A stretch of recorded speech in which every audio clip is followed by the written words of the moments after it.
The moment everything shattered began beneath the glittering dome of a private school auditorium in Manhattan. My hand tightly wrapped around my daughter's small fingers as the scent of champagne and expensive perfume hung heavy in the air. It was supposed to be a peaceful charity gala, elegant and safe, until the fire alarm screamed without warning and someone yelled that there was a shooter. Panic exploded instantly. People surged like a wild tide. Bodies collided, heels slipped, screams tore through the music. And instinctively I turned toward my husband, my voice breaking as I shouted for him to take our daughter and run. My husband Daniel was less than 2 meters away, tall and broad, once the strongest presence in my life. The man I trusted more than myself. He heard me, he turned, and for a split second hope flared inside my chest because I truly believed he was coming for us. But his eyes moved past me and past our daughter Emma, whose face was pale with terror. His gaze locked onto another woman nearby, who had fallen to the ground, clutching a boy to her chest. That woman was Vivian, his first love, and the boy was Lucas, her son. And in that instant, my marriage was sentenced to death. Daniel shoved against the crowd and rushed forward. Hope surged in me for half a heartbeat until I realized the truth. My daughter was blocking his path. And without hesitation, without a single pause, he reached out and pushed Emma aside as if she were nothing more than an obstacle. His voice thundered for her to move. Her small body flew sideways and slammed into a marble pillar, the sound sickening, her cry swallowed by the chaos. And Daniel never looked back. He scooped Lucas into his arms, shielding him, his other arm wrapping around Vivian as if she were made of glass. And he disappeared into the emergency exit without sparing his own daughter a single glance. My blood froze solid. I ran to Emma and gathered her up. Blood streamed from her forehead, soaking the lace dress she had chosen so carefully. She did not cry. She just stared in the direction her father vanished and whispered his name so softly it almost broke me. No one answered her, not even the echo of his footsteps. And in that moment, I knew my family was already over at the hospital hours later. Emma received 5 stitches. She stayed silent the entire time, her stillness more painful than screaming would have been. Daniel arrived only after the nurse left, his suit torn but his arrogance intact. He asked about Emma as if discussing the weather. When I confronted him and demanded to know if he remembered she was his daughter, his face hardened with irritation and disgust. He said Lucas nearly had an asthma attack and Vivian could not carry him. That Emma's injuries were superficial. The words sliced into me like a blade. When I accused him of shoving his own child into a pillar, he leaned close and told me this was karma. That years ago I had used my family's influence to drive Vivian away, forcing her into suffering abroad. That I owed her, and that Emma owed Lucas too. This injury was simply repayment. I was exhausted beyond anger. Explanations had long since become meaningless. So I nodded and told him calmly that from that moment on I owed him nothing. He sneered and accused me of playing games, then announced he would take Vivian and her son to the Hamptons villa to protect them from her dangerous ex-husband. I said nothing. I turned back to Emma, and when she buried her face into my arms and whispered that she wanted to go somewhere her father could never find us, I promised her that we would that night at the villa. The house was brightly lit. Lucas ran across the Persian rug with shoes on, crumbs scattering everywhere. Vivian sat wrapped in a blanket on the chair Daniel once had custom made for me, the one placed perfectly for painting. Daniel poured juice for Lucas with a gentleness I barely recognized anymore. Vivian apologized sweetly while watching me with victorious eyes. Daniel told me to take Emma upstairs because our presence made Vivian uncomfortable. My injured daughter was an inconvenience in her own home before we could leave. Lucas pointed at the teddy bear Emma clutched, a limited edition gift from Daniel, and demanded it. When Daniel hesitated for a second, Vivian clutched Lucas and cried about his fragile health. Daniel took the bear from Emma's hands himself and gave it away, telling her to learn to share. Vivian smiled and thanked him, reminiscing about how she liked that brand back in college. And Daniel replied that he remembered everything she liked, that he bought it thinking of her. And I felt something inside me turn to Ashema, looked at him once, then calmly said she did not want things that had been dirtied. She pulled me upstairs, ignoring his furious accusations behind us. Inside her room, she opened a suitcase we had hidden long ago and began packing quietly. Asking if it was snowing at our cabin in Aspen, I told her it was. And whatever attachment I had left to Daniel disappeared completely the next morning. Daniel acted as if nothing had happened, mentioning errands and business dinners. When I reminded him it was Emma's birthday, he avoided my eyes and promised to be back. Then ordered me to remove one of my paintings because Vivian disliked the style and accused me of imitating her. I took the painting down without argument and placed it by the trash. His surprise did not move me. All I could think was that I had 24 hours left before free. Later that morning, I took Emma to her school to withdraw her enrollment, only to find Daniel already there with Vivian and Lucas arranging for the boy to transfer in. Donations greasing the process. When Lucas shouted that Daniel was his father, and Daniel did not deny it, something in Emma went cold and unbreakable. She stepped forward and said clearly that Daniel was not her father, that her father died during the fire. His hand lifted in rage, but I blocked him. I placed the withdrawal papers on the desk and told him to sign. He did, furious and mocking, and I told him we would never beg again, walking out into the cold New York wind. Emma asked if she had been brave. I held her and told her she was the bravest child in the world. And when she asked if we could go to the airport, I said yes, because that day was the last day we would ever belong to that life. The cold wind sliced across our faces as we stepped out of the school gates, the iron bars closing behind us with a dull finality. Emma tilted her head up toward the pale winter sun, the gauze on her forehead stark against her skin, and she asked me softly if she had done well. I knelt down and wrapped her tightly in my arms, telling her she was braver than anyone I had ever known, my voice finally cracking as tears spilled freely, ones I had been holding back for years. She patted my back awkwardly, as if comforting me instead, then reminded me that we still had a plane to catch, and in that moment I realized my child had already grown far beyond her age. We returned to the Hamptons villa, only to collect what truly belonged to us. The house felt hollow and unfamiliar, like a hotel after checkout. Emma went straight to her room and packed only a few simple clothes and her books, leaving behind every expensive toy Daniel had bought to ease his own guilt. I went to the master bedroom and opened the closet. The designer dresses and jewelry remained untouched, every piece chosen according to Vivian's taste rather than mine. I took my passport, my sketchbooks, and the diary where I had drawn Emma's growth, day by day, since her birth. Nothing else mattered. Di removed the diamond ring from my finger. The ring Daniel had tossed at me years ago when I was pregnant and he needed a wife more than a partner. Back then I told myself love could fix everything. Now I placed that ring on the nightstand along with the divorce papers I had signed long ago. I gave up his company shares, his money, everything except custody of my daughter, and the trust my parents left me. The safety net he always believed would keep me trapped by his side. By the time we left the villa, snow had begun to fall heavily. The Uber pulled away smoothly, tires crunching over white roads. I did not look back once. Emma leaned against me as the city lights faded, and for the first time in years my chest felt light, as if I could finally breathe without permission. That evening, the house Daniel returned to was silent. He expected resistance, tears, maybe bargaining. Instead he found absence. But at that time we were already far away, waiting in the airport lounge as snowflakes streaked past the windows. Emma slept curled beside me holding a small bunny plush we bought together. My phone remained turned off. The world I was leaving behind no longer deserved access to me back. In New York, the Hamptons villa was wrapped in suffocating quiet. Daniel did not come home that night, despite his earlier anger. He sent a single message instead, a photo of Lucas lying in bed with a fever patch. Daniel beside him, reading softly, Vivian leaning close. It looked like a perfect family portrait.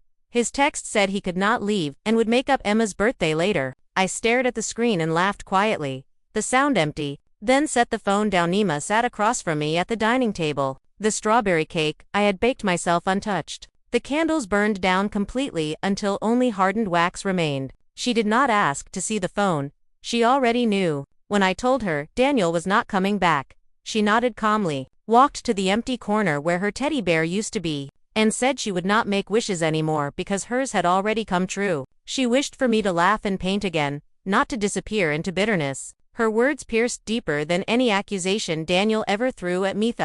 Next morning Daniel woke late, hunger driving him downstairs out of habit. He expected the smell of coffee and toast, my quiet presence moving through the kitchen. Instead there was nothing but cold air and silence. The cake sat collapsed on the table, its sweetness spoiled. He frowned and called my name, irritation rising when no one answered. Convinced this was another one of my silent protests, Vivian appeared in one of my nightgowns, asking for coffee as if she belonged there. Daniel dialed my number, then again, each time greeted by the same automated voice saying the phone was powered off. Unease crept into his chest. He stormed upstairs and pushed open the bedroom door. The room was spotless, stripped of warmth. His eyes landed on the ring and the papers beneath it. The divorce agreement, my signature clear and calm at the bottom. He tore open the closet, panic flooding him as he realized the clothes left behind were only the ones he bought. Everything that was truly mine was gone. Emma's room was the same. Toys untouched, books missing, the damaged teddy bear lying abandoned on the carpet. Suddenly, he understood this was not a tantrum. This was departure. Daniel wandered the house desperately, searching for clues, until his feet carried him to the attic, a place he rarely entered, filled with paintings he once dismissed as imitations. The floor was scattered with empty frames and papers. He picked up a sketch of himself reading in a library years ago, the date written clearly beside it. His heart began to pound as memories surfaced. He dug through a box of letters and negatives, recognizing his own words, his own moments, all attributed wrongly for years. The truth crashed down violently. The person who had shared his love of art and literature, the soul he believed belonged to Vivian, had always been me. Realization twisted into rage and shame. He stumbled downstairs clutching the evidence, confronting Vivian, demanding answers. Her lies unraveled quickly under his fury. She admitted to stealing my emails, my words, turning his innocence into her entertainment. Desperation twisting her face as she justified everything. Daniel threw her out without mercy. But karma moved faster than anger. Masked men burst into the house, guns raised. Daniel struck down before he could react. Vivian's ex-husband. The danger Daniel claimed to protect her from arrived to collect payment another way. Miles away, I sat by a fireplace in Aspen, snow dancing outside, my daughter sleeping peacefully beside me, unaware of the chaos unfolding. And for the first time I felt safe enough not to care, bound to a chair in an abandoned warehouse. Daniel tried to negotiate his life with money, with promises, with my name. He begged to call me, believing Emma would bring me back, but my phone stayed silent. Voicemail captured his apologies, his late confession of love, words that arrived far too late. When he finally reached me, I told him to speak to my lawyer, that we had nothing left to say. And the line went dead as blood pooled beneath him and sirens wailed in the distance. Daniel understood what it meant to truly lose everything, the pain of abandonment deeper than any wound. And as consciousness faded, he remembered a quiet girl sketching in sunlight, the paradise he destroyed with his own hands. Daniel did not die in that warehouse.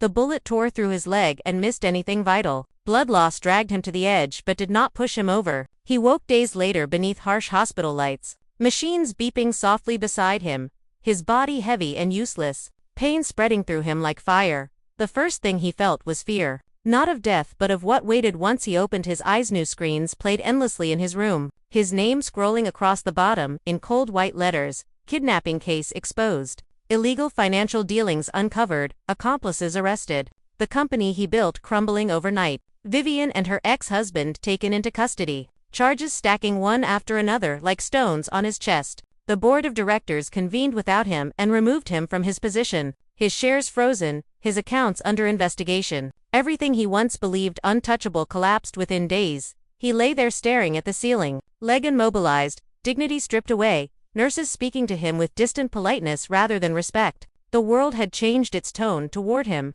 and for the first time Daniel understood what it felt like to be powerless, not feared, not admired, just another liability occupying a bed. On the third day I appeared at the doorway of his hospital room. I wore a black coat, my hair neatly tied back, no flowers in my hands, only a thin folder of documents. When he saw me, his eyes lit up with desperate hope. He struggled to sit up, wincing as pain tore through him, reaching out as if I were a lifeline. His voice trembled as he said he knew I would come, that karma had punished him, that Vivian was gone, that he had lost everything but still had. May stood at the foot of the bed and did not take his hand. I looked at him calmly, the man who once towered over my life now reduced to pleading. I placed the folder on the nightstand and told him he was wrong. He truly had nothing now, and that included me. His smile froze, confusion flickering across his face. He opened the folder with shaking hands and read every line as if his vision might betray him. The agreement was clear. All remaining trust funds and properties would be transferred to Emma,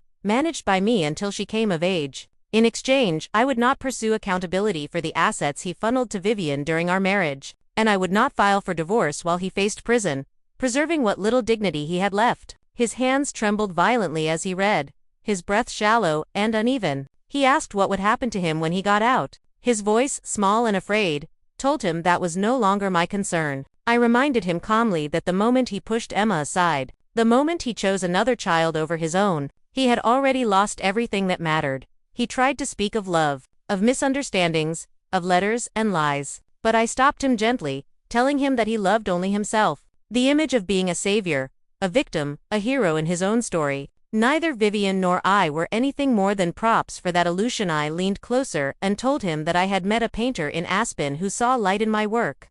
Something Daniel had never seen. Something he never tried to see. His pupils contracted sharply, tears spilling down his temples. He begged me not to leave, his voice cracking, his pride shattered completely. I straightened and told him to sign. That this was the last thing he could do for Emma. As a father behind me, his sobs echoed like an injured animal as I walked out of the room. I did not look back.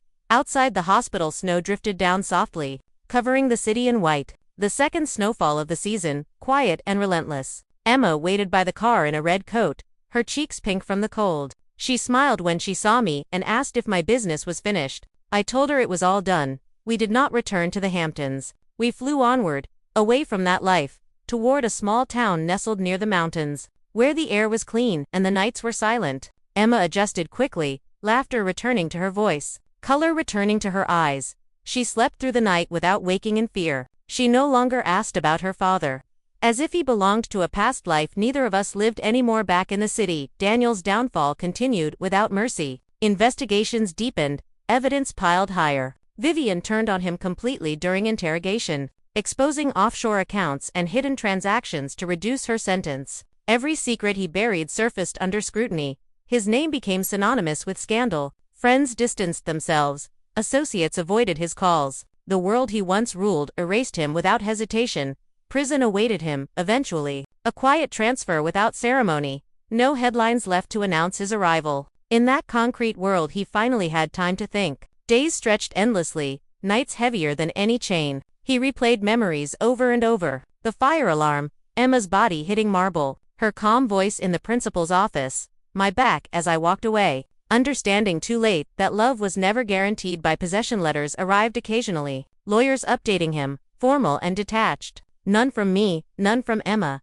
The silence weighed more than the sentence. He heard from others that Emma had started painting, that she laughed often, that I had returned to exhibitions, my name appearing quietly in art circles again. Always without him. One evening, snow fell beyond the prison yard fence, flakes catching in the floodlights. Daniel watched from a narrow window, remembering another snowfall. A quiet girl sketching in a library, sunlight in her hair. A paradise he had been handed freely and destroyed with his own hands. Regret settled in his chest like an old ache that would never heal. Far away, Emma stood beside me in a small studio filled with canvases, music humming softly. She held a brush carefully, concentrating with fierce seriousness. She asked if the colors looked right.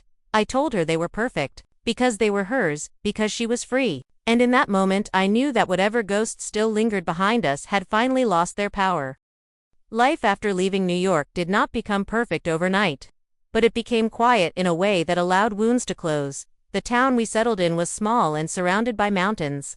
Mornings smelled of pine and snowmelt. Evenings carried the warmth of lamps and wood fires. Emma started at a new school where no one knew her past, where she was not Daniel's daughter or Vivian's rival child. She was simply Emma, a girl who liked books and colors and asked too many thoughtful questions. I rented a modest studio with tall windows, sunlight pouring in every afternoon, the kind of light I once chased across cities and countries, but never truly held onto. My hands trembled the first time I picked up a brush again, fear mixing with excitement, as if painting had become something forbidden during my marriage. Emma would sit quietly nearby, sketching animals or snow-covered cabins, occasionally glancing up at me to make sure I was still there. Still smiling. Slowly my name began to surface again in small art circles, not because of Daniel, not because of scandal, but because my work spoke for itself. A local gallery owner stopped by one afternoon after seeing my paintings through a friend. He talked about texture and emotion, about how my colors carried grief but also release. I listened without shrinking, without apologizing for existing. Something I had forgotten how to do. Emma thrived in this new rhythm. She laughed easily, slept soundly. Her eyes no longer carried that guarded stillness that once haunted her. On weekends, we baked together, flour dusting the countertops, music playing too loudly. Sometimes she would ask about the past, not about her father specifically, but about who I was before. I told her stories of art school, of traveling alone, of believing in myself. And she listened with admiration, as if meeting a version of her mother she had only sensed before back in prison. Daniel's days blurred into one another. Legal proceedings dragged on endlessly, each hearing stripping away more of what remained. His sentence became inevitable, not because of one crime but because of many choices layered carelessly over years. The men around him did not care about his former status. His wealth meant nothing behind bars. And at night, when the lights dimmed, he replayed memories like a cruel loop he could not escape. He thought often of Emma's birthday cake, sitting untouched, of the teddy bear missing an eye, of my calm voice telling him to sign. These images haunted him more than threats or insults ever could. Once he tried to write a letter to Emma. His pen hovered over the paper for a long time before he folded it away untouched. He did not know how to speak to a child. He had already lost. Vivian's trial concluded faster than Daniel expected. Her cooperation bought her time but not freedom. Her ex-husband received a heavier sentence. Their names disappeared from headlines as newer scandals replaced them. To the world it was old news, but to Daniel it was the wreckage of his entire life. Months passed. Seasons shifted. Snow gave way to green hills and wildflowers near our home. Emma's stitches healed into a faint scar she no longer tried to hide. She called it her brave mark. I held my first small exhibition in a nearby city. Nothing grand. Just a quiet opening with wine and soft conversation. Emma stood proudly beside one of my paintings, telling strangers her mom made it. Her confidence filled me with a warmth I had never known. One evening as we walked home beneath a sky heavy with stars, Emma asked if people could start over completely. I told her they could start over enough.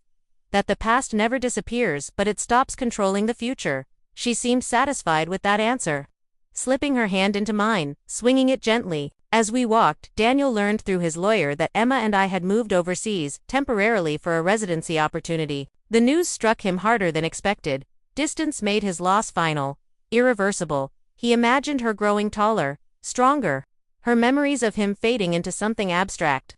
The thought hollowed him out. Regret settled into him like a permanent ache, no longer sharp but Constantine. The quiet of my studio abroad, I painted endlessly, inspired by landscapes, by freedom, by resilience. My work changed. Critics noted a shift toward clarity and strength. Less darkness, more space to breathe. I accepted praise without deflecting it, something I once could not do. Emma attended language classes nearby, adapting quickly, her curiosity endless. One afternoon, a letter arrived forwarded through my lawyer. Daniel's handwriting shaky and unfamiliar. I did not open it right away. I placed it in a drawer and left it there, not out of cruelty but out of certainty. There was nothing inside that could add to my life now. Emma never asked about him, and I did not bring him up. Some closures do not require conversation. Time continued its quiet work. Wounds became scars. Scars became reminders rather than pain. Emma grew more confident. I grew more myself. Our home filled with laughter and art and warmth. The absence of fear was the greatest gift. Far away, Daniel marked days by scratches on a calendar. He aged quickly, shoulders slumped, eyes dulled. The man who once believed the world bent to his will now understood how fragile power truly was. On nights when sleep refused him, he would imagine Emma's voice, soft and calm, telling him she did not want things that had been dirtied. Those words echoed endlessly. A verdict no appeal could overturn. And as another winter approached, snow beginning to fall once more, I stood by a window holding a cup of tea, watching Emma outside laughing as flakes caught in her hair. I felt no triumph, no bitterness, only peace, because survival had turned into living, and living into something quietly beautiful, something no one could ever take from us again. Winter returned gently that year, not with violence or drama, but with a softness that settled over everything we touched. Snow gathered on rooftops and window ledges, muffling the world into something calmer. Emma pressed her hands to the glass each morning, watching the white drift down, her laughter light and unguarded, the kind of laughter that comes from safety, from knowing no one will pull the ground out from beneath you. Again our days followed a rhythm that felt earned rather than forced. Mornings began with quiet music and warm bread, afternoons filled with school and painting, evenings wrapped in stories and shared silence. Emma grew taller without me noticing at first, her voice steadier, her eyes brighter. She no longer flinched at loud noises or crowded spaces. The shadow that once lived behind her gaze had finally lifted. My work continued to evolve. Exhibitions followed one another slowly, intentionally. I no longer chased validation or feared obscurity. I painted because it made me whole, because it allowed me to speak without begging to be heard. Critics used words like rebirth and clarity, But I knew the truth was simpler. I had stopped shrinking one afternoon. Emma came home carrying a folded piece of paper, a drawing she had made at school. It showed two figures standing beneath falling snow, one taller, one smaller, their hands linked, no faces, no background, just movement and warmth. She told me it was us. She said snow felt different now, not cold but clean, as if it covered things that no longer needed to be seen. I hugged her tightly and realized healing does not announce itself. It arrives quietly and stays far away. Daniel's world narrowed further. His sentence confirmed. Appeals denied. His name mentioned less and less, even in legal circles. Relevance slipped through his fingers completely. Letters he sent were returned unopened, not rejected but unanswered. Silence became his companion, heavier than anger, heavier than hatred. One evening an older inmate asked him what he used to do before prison. Daniel hesitated, searching for an identity that still fit. Businessman felt hollow, husband felt false, father felt undeserved. He said nothing in the end, just stared at the wall, because the truth was he had built his life on reflections rather than substance. And now, there was nothing solid left to claim. Vivian disappeared into the margins of the system, her sentence reduced but her future emptied. No money, no protection, no one left to manipulate. Lucas was placed with relatives far from the city. His name, another quiet footnote. The chaos they caused settled into distant consequences, no longer intersecting with our lives. Years moved forward without asking permission. Emma entered her teenage years with curiosity rather than rebellion. She asked thoughtful questions about the world, about fairness, about choices, sometimes about mistakes. When she asked if people could ruin their lives beyond repair, I told her, people can always choose better, but not everyone does. And not everyone gets forgiven. She nodded, understanding more than I expected. One spring, we returned briefly to New York for a gallery event. The city felt unfamiliar, smaller somehow, as if it had lost its grip on me. Emma walked beside me confidently, her hand in mine. We passed familiar streets without stopping. The past no longer pulled at us. It simply existed behind glass, visible but unreachable. Daniel learned of my return through public notices. The knowledge that I stood again in the city where everything ended stirred something restless in him. He requested permission to send one final letter through proper channels. It arrived weeks later. I recognized the handwriting immediately. I did not open it. I placed it back into the envelope and returned it unread. Not out of cruelty, but because some endings do not require revisiting. Some doors are closed because what lies behind them is no longer relevant. That night, Emma asked if I believed in forgiveness. I told her forgiveness is not forgetting, and it is not reunion. Sometimes forgiveness is choosing peace over explanation. She accepted that answer easily. Children understand boundaries when they are raised with respect. As summer approached, we moved again, following opportunity rather than escape. This time, a coastal town where the sea met cliffs and the air smelled of salt and freedom. Emma learned to swim confidently, diving into waves without fear. Watching her, I felt something inside me finally settled, a sense that the future was no longer something to brace for, but something to welcome. On the anniversary of the night we left, Emma suggested we bake a cake together. Strawberry cream, the same kind I once made in silence. We laughed when it leaned slightly, when the frosting smeared unevenly. We lit candles anyway, not for a birthday, but for us, for survival, for choosing ourselves. She closed her eyes and made a wish. When I asked what it was, she smiled and said it was already happening. Daniel marked another year behind bars with no visitors and no news. His hair graying, his posture bent, regret no longer sharp but constant. He finally understood that consequences are not always loud. Sometimes they are quiet, lives continuing without you. Happiness unfolding where you are no longer needed. In the final year of his sentence, he volunteered in the prison library, shelving books, reading in silence. One afternoon he came across a worn art book. Sketches on its pages reminded him of a girl bathed in sunlight long ago. He closed the book slowly, resting his forehead against the shelf. The weight of realization, settling fully at last. Love had been offered freely, and he had discarded it without looking. When he was eventually released, there were no cameras, no crowds, no redemption arc waiting. Just a man stepping into a world that had moved on. He stood for a long time outside the gate, unsure where to go. Because every place he once called home existed without him. Now he never tried to find us again. Whether from shame or understanding, no longer mattered. Some distances are meant to remain. Years later, Emma stood beside me at another exhibition. Taller now, confident, her own artwork displayed nearby. People admired her talent, her clarity. They asked where she learned to see the world that way. She smiled and said, from watching someone choose herself. As we walked home that night, beneath softly falling snow, She slipped her arm through mine, and for the first time I understood that the story did not end with betrayal or loss. It ended with continuity, with warmth, with a future built quietly and honestly. And in that truth there was nothing missing, nothing broken, only life moving forward exactly as it should.